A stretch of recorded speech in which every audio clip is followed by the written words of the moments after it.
Iran ने Israel पर बीती रात फिर मिसाइल अटैक कर दिया है। इजरायल ने दावा किया है कि ईरान की तरफ से देर रात भारी तादाद में मिसाइल्स दागे गए हैं। इजरायली कब्जे वाले वेस्ट बैंक के आसमान में कई मिसाइल्स नजर आए।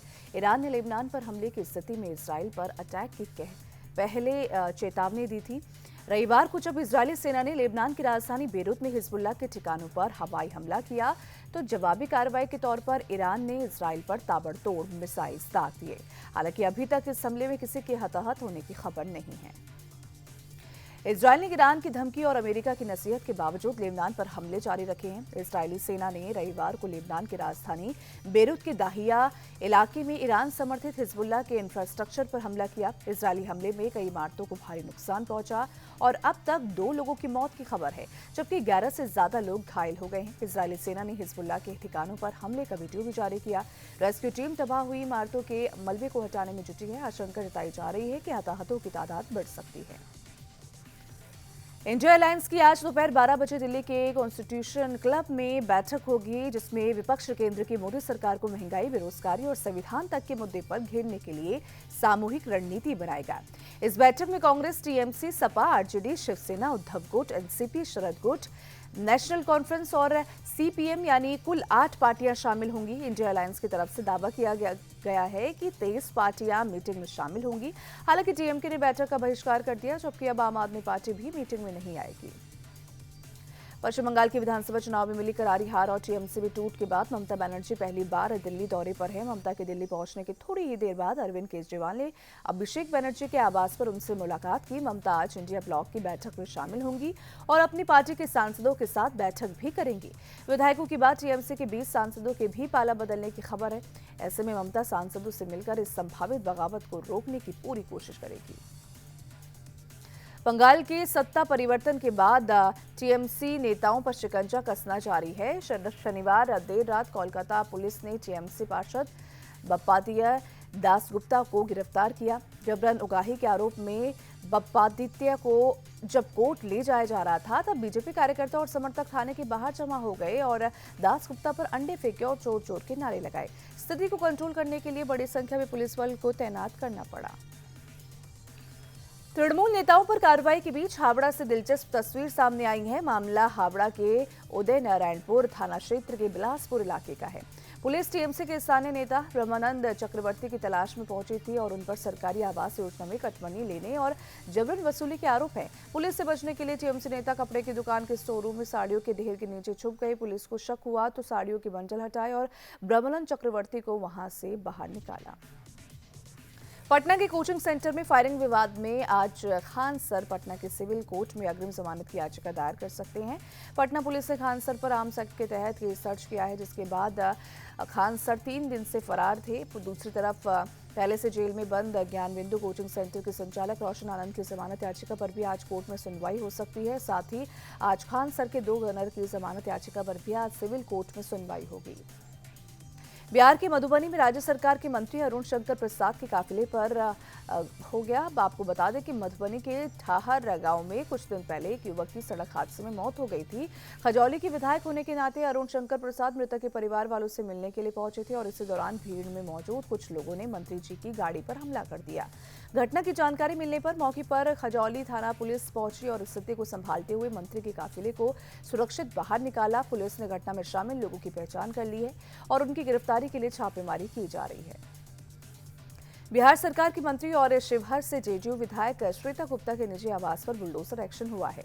प्रशासन ने सरकारी जमीन से अतिक्रमण हटा दिया है। श्वेता गुप्ता के सीतामढ़ी के निजी आवास पर ध्वस्तीकरण की कार्रवाई की चर्चा पूरे इलाके में है। जैसे ही प्रशासन का अमला बुलडोजर लेकर पहुंचा, वहां भारी भीड़ जुट गई। पहली बार ऐसा हुआ जब किसी मंत्री के घर पर बुलडोजर चला हो। बंगला विवाद के बीच बिहार के पूर्व मुख्यमंत्री और विधान परिषद में नेता प्रतिपक्ष राबड़ी देवी अपने नए आवास का निरीक्षण करने पहुंची। पटना के कौटिल्य नगर में लालू प्रसाद के नए बंगले का काम अंतिम चरण में है। राबड़ी देवी ने साइट पर जाकर निर्माण कार्य में तेजी के निर्देश दिए। माना जा रहा है कि लालू परिवार 10 सर्कुलर रोड का सरकारी बंगला खाली कर जल्द ही इस नए आशियाने में शिफ्ट हो सकता है। दिल्ली में मालवीय नगर के फ्लोरिश स्टे होटल में लगी आग में एक और विदेशी शख्स की मौत हो गई है। इसके साथ ही अग्निकांड में मरने वालों की तादाद बढ़कर 22 तक पहुंच गई है। पुलिस अब तक होटल के मालिक लवकेश बजाज और मुख्य रसोइये केशव नेगी को गिरफ्तार कर चुकी है, जबकि लवकेश बजाज के सहयोगी जय मिश्रा की तलाश जारी है। इस बीच कुक केशव नेगी ने बताया कि रसोई में इलेक्ट्रिक स्टोव ऑन करने की कुछ ही देर बाद आग लग गई थी। स्टोव में ब्लास्ट हुआ और आग तेजी से पूरी बिल्डिंग में फैल गई, जिससे घबराकर उसने मेन बिजली बंद कर दी थी। फ्लोरिश होटल के कुक केशव नेगी की गिरफ्तारी को लेकर सवाल उठने लगे हैं। नेगी के गृह राज्य उत्तराखंड के मुख्यमंत्री ने गिरफ्तारी के सिलसिले में दिल्ली की मुख्यमंत्री से बात की है। बातचीत के बाद पुष्कर सिंह धामी ने कहा कि किसी भी बेगुनाह के साथ गलत नहीं होगा। रेखा गुप्ता ने सबूतों और तथ्यों के आधार पर जांच का भरोसा दिया। पुष्कर सिंह धामी ने केशव नेगी की बेटी कनिष्का नेगी से भी बात की और हर संभव मदद का भरोसा दिया। होटल अग्निकांड में 22 लोगों की मौत के बाद दिल्ली सरकार फुल एक्शन मोड में है। राजधानी के कई इलाकों में अवैध इमारतों पर बुलडोजर चल रहा है। खानपुर और सैनिक फार्म्स में भी अवैध निर्माण पर कार्रवाई हुई। यहां बहुमंजिला इमारतों पर एनसीटी का हथौड़ा चला है। ये कार्रवाई मुख्यमंत्री रेखा गुप्ता के निर्देश पर हो रही है। जयपुर में आज अतिक्रमण के खिलाफ बड़ी कार्रवाई हो रही है। नंदपुरी अंडरपास से लेकर रेलवे लाइन तक की 2 से 30 फीट चौड़ी सड़क को 80 फीट तक चौड़ा किया जा रहा है। इस रास्ते में 5 धार्मिक स्थल आएंगे, जिसमें एक मस्जिद, 2 मंदिर, एक सत्संग भवन और एक मजार शामिल है। ऐसे में कानून व्यवस्था बनाए रखने के लिए बीती रात 12 बजे से कल रात 12 बजे तक सभी इंटरनेट सेवा बंद कर दी गई है। साथ ही बल्क एसएमएस और एमएमएस सेवा भी सस्पेंड रहेगी। साथ ही पूरे इलाके में 3000 से ज्यादा पुलिस के जवान भी तैनात किए गए हैं। भगवान शिव की नगरी वाराणसी में शहर के बीचों बीच खुली मीट की दुकानें बंद होंगी। काशी की पवित्रता को ध्यान में रखते हुए वाराणसी नगर निगम की बैठक में ये फैसला लिया गया है। 6 महीने के अंदर मीट बाजार को शहर से बाहर शिफ्ट किया जाएगा। इसके लिए नगर निगम मीट कारोबारियों को लाइसेंस जारी करेगा। निगम ने शहरी इलाके के बाहर 5 ऐसी जगहों को चिन्हित किया है। इन जगहों पर दुकानदारों की संख्या के मुताबिक वैध दुकानें बनाई जाएंगी। दिल्ली पुलिस की क्राइम ब्रांच को बड़ी कामयाबी मिली है। Anti robbery and snatching cell ने साकेत कोर्ट में राजकुमार उर्फ राजू मीणा गैंग के खिलाफ 3000 से ज्यादा पन्नों की चार्जशीट दाखिल की है। मकोका के तहत दर्ज इस मामले में किंगपिन राजू मीणा, मुकेश कुमार और संजय गुप्ता को आरोपी बनाया गया है। ये सिंडिकेट ब्लैकमेलिंग और अवैध वसूली का नेटवर्क चला रहा था और इसी कार्रवाई के तहत पुलिस ने मास्टरमाइंड राजू मीणा की पत्नी सुरेखा रानी को भी गिरफ्तार कर लिया है। यूपी के शामली से अवैध धर्मांतरण का एक सनसनीखेज मामला सामने आया। यहाँ एक करोड़पति कारोबारी के बेटे को प्रेम जाल और ब्लैकमेलिंग में फंसाकर जबरन मुस्लिम बनाने का आरोप लगा है। सोशल मीडिया पर मुद्दा उठाए जाने के बाद हरकत में आई पुलिस ने मुख्य आरोपी चांदनी कुरैशी और उसके पिता इस्लाम कुरैशी को गिरफ्तार कर लिया। एसपी शामली के मुताबिक करोड़ों की संपत्ति हड़पने के इरादे से युवक का दिल्ली ले जाकर निकाह कराया गया था। फिलहाल पुलिस फरार मौलवियों समेत अन्य आरोपियों की तलाश में जुटी है। यूपी के संभल में कब्रिस्तान की जमीन पर बनी अवैध मस्जिद पर दूसरे दिन भी बुलडोजर चला। कसेरुआ गांव में भारी पुलिस फोर्स की तैनाती के बीच प्रशासन ने ध्वस्तीकरण की कार्रवाई की। 5 थानों की पुलिस और पीएसी के साथ अतिरिक्त सुरक्षा बल की तैनाती रही। आसपास के मकानों को एहतियातन खाली करा लिया गया। बुलडोजर कार्रवाई को लेकर इलाके में हाई अलर्ट है। प्रशासन ने लोगों से शांति बनाए रखने और अफवाहों से दूर रहने की अपील की है। पटना के दीघा की एशियन सिटी हॉस्पिटल में भर्ती आईटीबीपी के दारोगा की संदिग्ध परिस्थितियों में मौत हो गई। मृतक जवान विजय सिंह राजस्थान के भरतपुर का रहने वाला था। बताया जा रहा है कि जवान ने अस्पताल की 5वीं मंजिल से छलांग लगा दी, जिसका एक सीसीटीवी फुटेज भी सामने आया।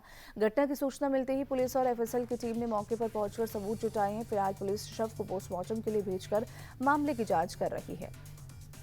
मुंबई के कुरार इलाके में एक सरफरेज शख्स ने चाकू से ताबड़तोड़ हमला कर 4 लोगों को लहूलुहान कर दिया। इस भयानक हमले में 28 साल के आकाश दोत्रे की मौके पर ही मौत हो गई, जबकि 3 लोग गंभीर रूप से घायल हैं। सभी घायलों को इलाज के लिए अस्पताल में भर्ती कराया गया। मामले की गंभीरता को देखते हुए पुलिस ने अब तक 2 आरोपियों को हिरासत में ले लिया है। स्कूल में चल रही गर्मी की छुट्टियों और वीकेंड के कारण दिल्ली एनसीआर से बड़ी संख्या में लोग मसूरी पहुंचे हैं। सैलानियों की भारी भीड़ के कारण देहरादून मसूरी रूट पर ट्रैफिक जाम की स्थिति बनी हुई है।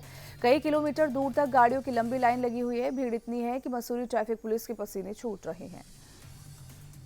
इजरायल ने दक्षिणी गाजा के खान यूनिस में जोरदार हमला किया और एक वाहन को निशाना बनाया। स्वास्थ्य कर्मियों के मुताबिक इजरायली बमबारी में गाड़ी पूरी तरह से तबाह हो गई, जबकि 4 फिलिस्तीनियों की मौके पर ही मौत हो गई। इजरायली सेना ने फिलहाल इस हमले पर कोई कमेंट नहीं किया। हालांकि उसने पहले ही कहा था कि इजरायली सेना के लिए खतरा बनने वालों को टारगेट करेगी। इजरायल के तेल अवीव में सरकार के खिलाफ विरोध प्रदर्शन में लोगों ने रैली निकाली। प्रदर्शनकारियों ने पीएम नेतन्याहू के खिलाफ जमकर नारेबाजी की। प्रदर्शनकारियों ने 7 अक्टूबर 2023 की घटनाओं की जांच के लिए एक स्टेट कमीशन बनाने की मांग की। इस प्रदर्शन में हजारों की संख्या में लोग शामिल हुए।